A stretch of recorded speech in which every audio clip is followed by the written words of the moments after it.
explicando a questão da tarifa relacionada ao acesso à água, ao saneamento, e eu tive que interromper lembrando que o meu raciocínio, a minha interrupção, foi de que no que se refere à política de saneamento, a acesso à água tratada e ter o esgoto tratado, isso é uma questão de direito humano. E que isso nem sempre guarda uma relação tão harmônica com a matemática, com as finanças.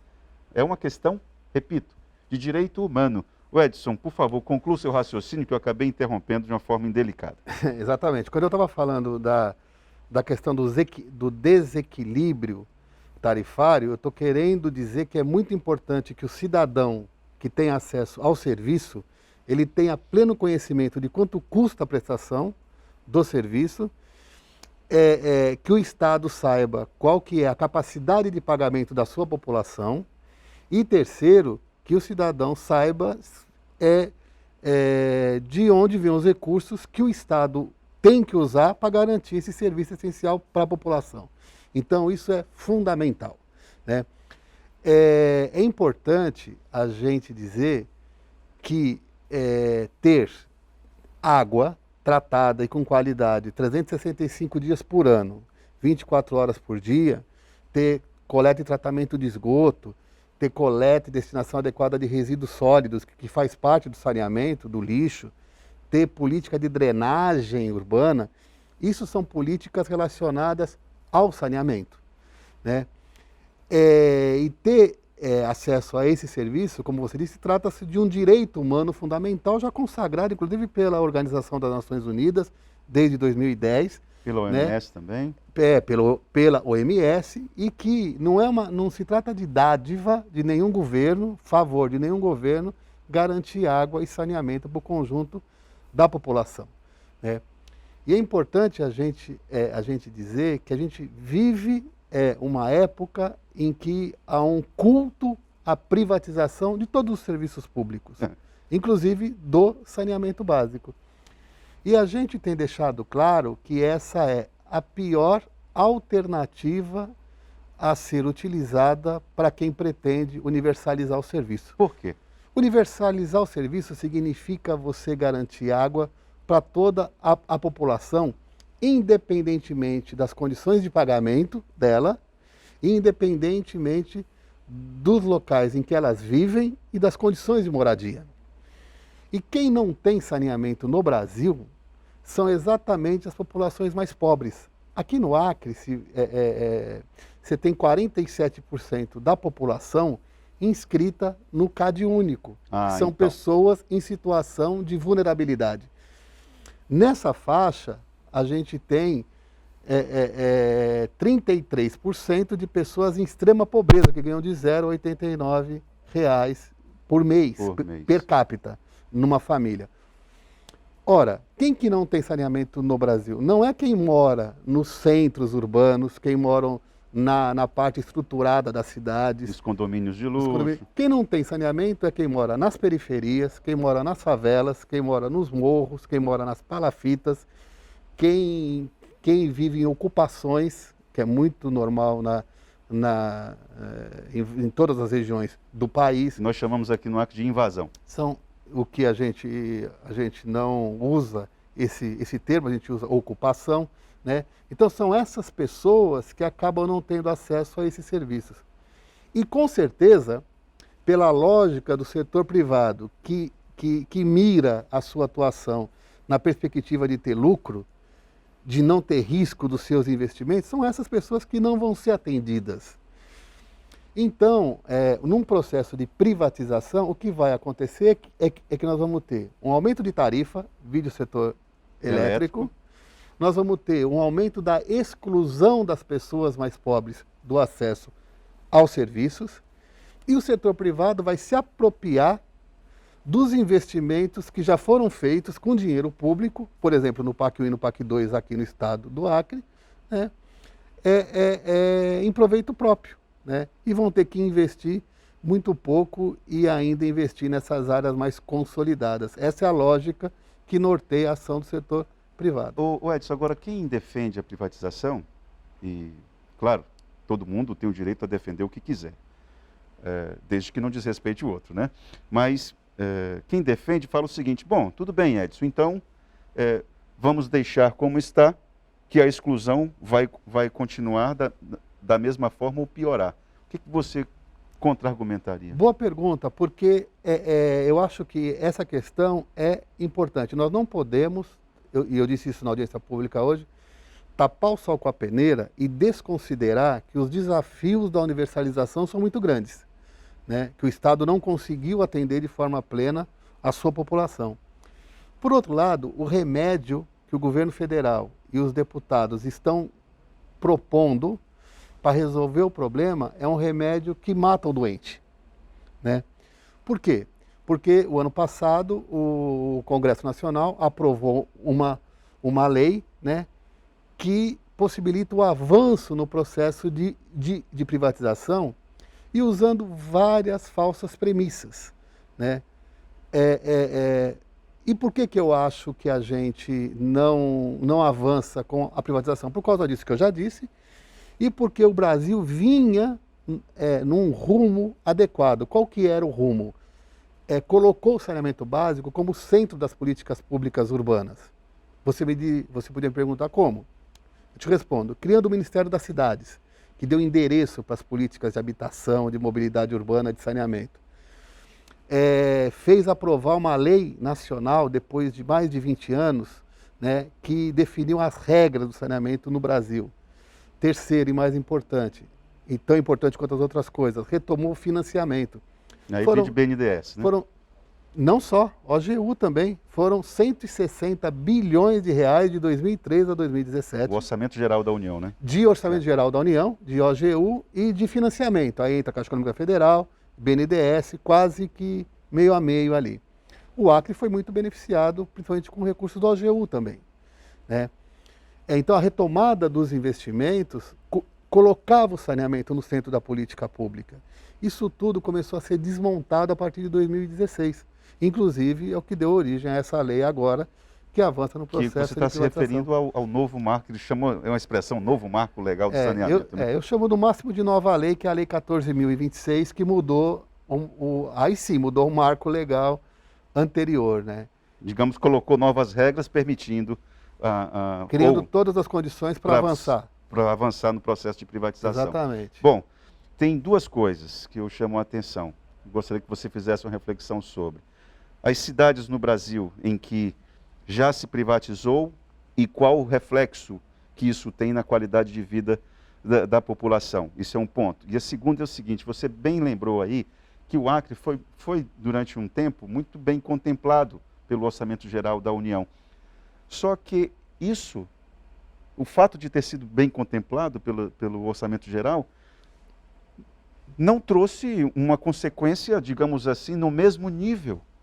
Nós não tivemos reflexos diretos entre essa situação de destaque no Orçamento Geral da União com aqui na ponta a política de saneamento.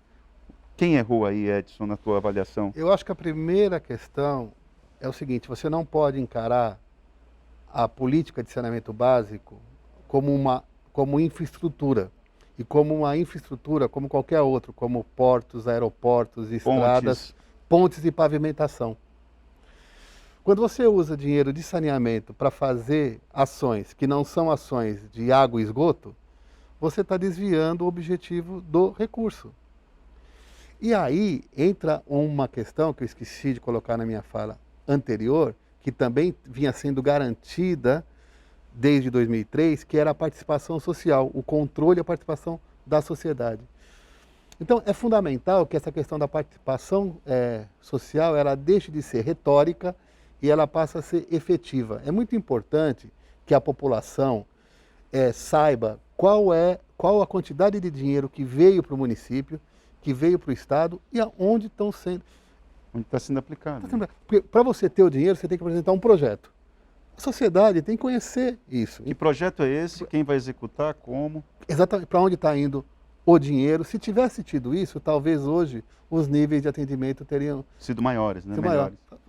Então eu acho que essa questão é uma questão estratégica. Então nós temos que transformar essa questão da participação, e aí eu falo do movimento sindical, do movimento popular, da associação comercial, falo da OAB, falo dos CREAS. A sociedade tem que criar um movimento em defesa do saneamento, né? Com relação às cidades que privatizaram, a gente tem vários exemplos que desmontam a tese de que o setor privado é eficiente e o setor público é ineficiente. Você não pode ter isso como régua para defender ou atacar. Para defender ou atacar. Os nossos exemplos no Brasil são muito ruins. Então a gente tem o exemplo de Tocantins, que o Estado privatizou o serviço de saneamento. Depois de alguns anos, né, todos os municípios que não eram de interesse da empresa privada, eles foram devolvidos para o Estado, mais 128 municípios. O Estado teve que criar uma autarquia, chama Autarquia Tocantinense de Saneamento, para cuidar desse serviço, e o privado ficou... Mas aí é um capitalismo muito generoso, né? Então, assim, olha, as cidades que são deficitárias, fica com você, Estado, deixa eu ficar aqui. Aí eu sei ser empresário Manaus, também. o setor privado opera há 20 anos lá, você tem 600 mil pessoas sem água, o índice baixíssimo de coleta de esgoto e não tem tratamento de esgoto. Quer dizer, é uma das capitais que mais perde água no país, perde mais de 60% da água, 70% da água que produz. Lá está privatizada há 20 anos, né? Há 20 anos. E agora existe um movimento para remunicipalizar, o que, aliás, vem acontecendo em várias cidades de vários países do mundo, que estão revertendo o processo de privatização. Nós estamos indo na contramão do que está acontecendo no mundo. Aquilo que você falou é fundamental a gente ter essa percepção. A classe política está fazendo uma construção de um movimento pró-privatização, tendo uma comunidade absolutamente empobrecida. Tem alguma coisa que essa conta não vai fechar. Tem aqui uma pergunta do Gesiel, ele está perguntando o seguinte: olá, boa tarde. Pergunta ao convidado qual será o planejamento estratégico para a captação de água de outras fontes sem ser o Rio Acre? E qual será o destino do esgoto tratado, pois poderia ser reutilizado? Bom, ele colocou aqui o Rio Acre porque é o rio que passa na aldeia dele, né? Mas você tem exemplos lá em São Paulo, você é um servidor aposentado da Sabesp. Então, nessas comunidades que você tem um manancial, como o Rio Acre ou outro rio, e como todo rio aqui no Brasil é muito maltratado, qual tem sido a alternativa? Primeiro que assim, né? Você tem várias coisas que justificam a degradação dos recursos hídricos no nosso país, que vai desde do aquecimento global, né, e até chegando ao despejo in natura dos esgotos que são coletados e não tratados, e aqueles que não são nem coletados. Então, a principal causa da poluição do Rio Tietê em São Paulo, por exemplo, é a falta de tratamento de esgoto. Estamos falando de São Paulo, né? Então, eu acho que são duas coisas aí. Primeiro, que você tinha que ter uma política muito contundente de coleta e destinação adequada dos esgotos, né, para evitar que eles fossem despejados nos rios. O segundo, inclusive, foi uma proposta que eu trouxe hoje, de que precisava ter um órgão estadual, que pode ser o próprio DEPASA, né, que fosse reestruturado, com concurso público, que não ficasse submetido às mudanças de governo, né, um órgão sério. Tal, política de Estado mesmo. Eu usei essa expressão.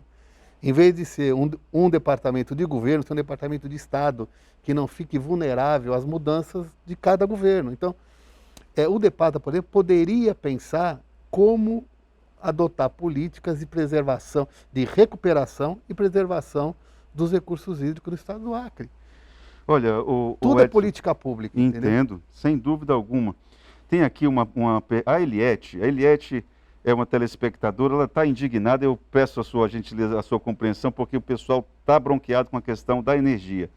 Então, eu gostaria muito de saber por que eu não consigo entender o que os políticos do Acre, em geral, estão pensando, pois veem as coisas, sabem o que está havendo e ninguém faz nada. Essa Energisa é uma farsa, não ligo na minha casa bebedouro, forno elétrico, micro-ondas, ar-condicionado, tenho que usar o ventilador e só à noite TV, tem hora marcada.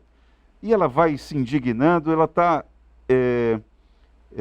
indignada aqui, revoltada com essa situação da Energisa. Agora, o O Edson, aproveitando a indignação da Eliette em relação à Energisa, essa questão, esse movimento, você está falando aí a respeito da construção de um movimento popular organizado e de várias instituições.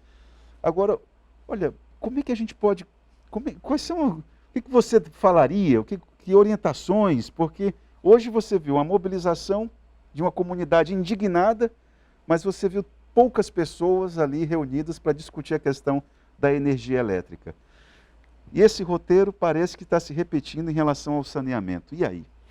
Pois é, né? Eu acho que são duas coisas aí. O Brasil, já desde os anos 90, quando ele aderiu a essa política neoliberal, ele começou a abdicar, né, de serviços que são estratégicos para qualquer país. Seja o setor de petróleo, setor energético. Você está lembrando aí do né? governo de Fernando Henrique Fernando Cardoso. Henrique Cardoso, exatamente, com o início das privatizações. Nem os países mais liberais do mundo, que fazem privatizações, abrem mão de serviços estratégicos como esse, que Energia, por exemplo. Energia, que dão soberania para o país. Então, o Brasil entrou numa rota, né, que a gente está pagando o preço até hoje, que não cessa. E o atual governo, né, vem aprofundando esse processo de esvaziamento do papel do Estado em todas as políticas públicas, tanto seja com relação às empresas, seja com relação à questão ambiental, energética, etc. Então, é um cenário muito desfavorável. Eu acho que as pessoas precisam conhecer a história de luta do povo boliviano quando, em 2000, expulsou de lá uma empresa americana que tentou controlar a água, inclusive a água de chuva. Foi a famosa Guerra da Água. Guerra da Água, né? Então, o povo tinha que se espelhar naquela mobilização popular e fazer o mesmo aqui. Né? Então, acho que essa é a saída que nós temos. Não dá para o povo continuar pagando esse absurdo de energia elétrica e agora correndo o risco de ter a água também controlada pelo setor privado. Edson, nosso tempo acabou, queria agradecer muito, certamente. Essa é uma das conversas que nós vamos ter aqui sobre política de saneamento.